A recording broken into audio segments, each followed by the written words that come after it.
I different than I was when I began? I still can see myself sitting in the lifeless desk's third period on the first day of freshman year, my first honors English class. When Brock walked in and slammed down a 15-pound white binder filled to the brim with essays, handouts, speeches, poetry, and more, I was completely terrified.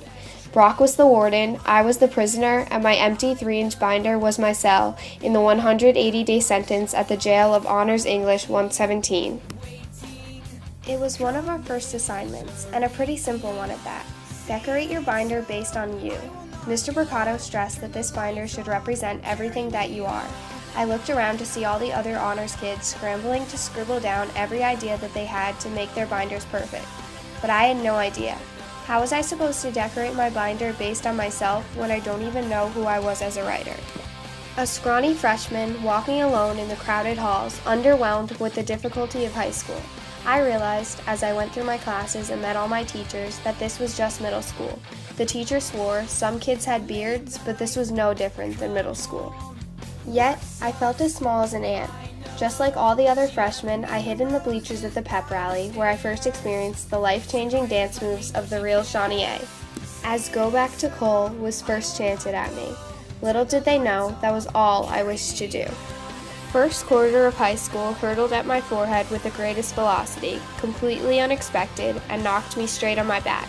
High school hit me with force, almost like a D-sized battery would. I certainly managed to make a name for myself, as now I was officially that freshman who was hit with a battery. English class became my safe haven. It was the only class where I felt control.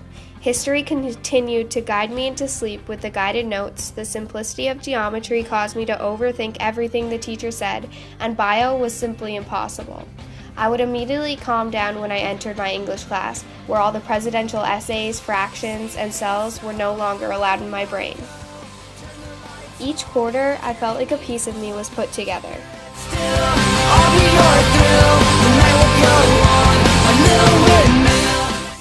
No longer was English just a subject. It had become so much more than that.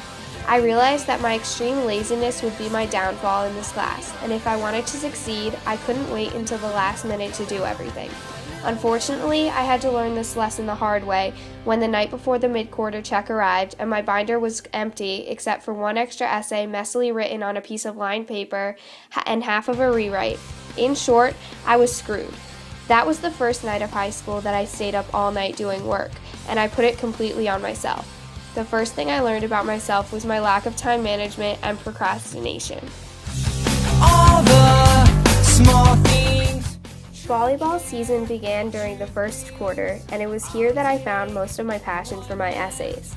English class and volleyball season balanced each other out beautifully, as when I was stressed about volleyball, I could write a story about it, and when I was stressed about English class, I could go slam a ball down and release the anxiety. Volleyball and English were my outlets, and from that came many pieces of writing that I was proud to put into my portfolio. Good focus, good toss. Good focus, good toss. These words bounced around in my mind. My coach was yelling to my teammates, trying to fix their rotation, so I had nothing to keep my brain from wandering. The score was 0-0, and I tried desperately to block out all the distractions and think of my serve, but I found myself focusing on everything but the game. Volleyball was the part of myself that I found during first quarter, and with that became a new passion within my writing.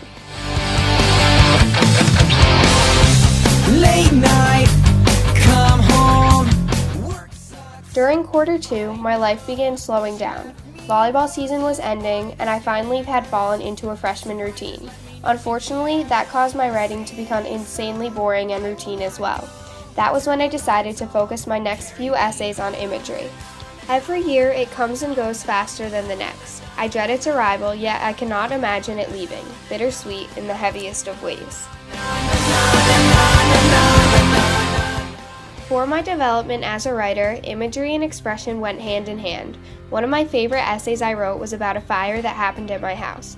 This essay was when I first began seeing myself as a good writer, and looking back, I can see that it was here that my strong voice began developing. I tried doing new things with my words to make my writing interesting. Some of these risks that I took failed miserably, and some made my writing unique. This was the beauty of the portfolio, having freedom to try new things whether the outcome was positive or negative. I couldn't recognize the smell at first. It was similar yet foreign to me. My mind brought me to the warm nights roasting marshmallows on the beach, and I realized then what the smell was: smoke. Soon the smell became so strong that I could barely breathe. My headache was back, pounding harder than before. I screamed for my mom and ran thoughtlessly into the smoke-filled garage. I felt like Alice, and this was my wonderland, so mysterious as I emerged through the smoky curtains into the still yard.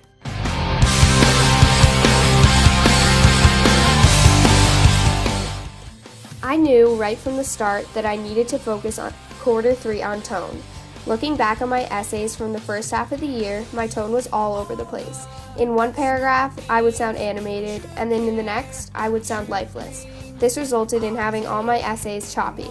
In all my essays, I worked on having one fluid sound to my writing. Sailing season began during the 3rd quarter, and this is where a lot of my essays came from. I joined sailing because my friends were doing it, and I had no intention of actually learning to be a good sailor. Little did I know, sailing became a new passion of mine. Every day, I sat on the beautiful water, soaking in the sun, and I found my new favorite place. Finally, when we were out on the water, I could feel the weight being lifted off my shoulders, and I was free. I can manipulate the wind any way I want in order to control my speed, and the only person who can stop me is me. When I sail, I feel the wind in my hair and the breeze on my back, and I feel the adrenaline rocketing inside of me. This is my place, and here I am no longer trapped in the expectations placed upon me. Finally, I have made it to quarter 4 of Honors English 117. The braces are off, the hair is longer, and the sun is finally getting hotter. I can look back and see how much I have changed along with my writing, and I can hardly believe it's true. I see all my writing and see the progression. Of all the 4 quarters, one thing I never focused on was voice, yet somehow my voice came naturally. As I changed and became more comfortable with who I was, my voice sounded more natural and more personal. Now, I read my own writing and laugh out loud because I think I'm so much more funny than other people think I am. My voice somehow turned an essay about prom into a diary section. Nobody wants to admit that they are scared of boys, but here I am. The secret is out. Lauren Keenan is terrified of the male species. Well, not quite. I'm scared of the awkward situations that the male species often come with. For instance, on my first date with a boy I really liked, I suddenly developed SHS, sweaty hand syndrome. This is an intense and serious condition that causes your hand to become increasingly damp, leaving your partner uncomfortable. I guess this is the root of my fear of boys, and the reason I knew prom was a disaster waiting to happen. In Honors English 117, I learned that when I write, it shouldn't be to impress anyone or for a good grade or to fill a binder. When I should write, it should be for me. As Brock promised, my binder became my baby, and I'm so proud of it. I survived my freshman year of Honors English, and I am happy to say that that girl who was hit with a battery at pep rally has finally finished the first assignment of the year. With my binder filled to the brim with stories, poetry, essays, and memories, my binder is now decorated with everything that makes me who I am as a writer.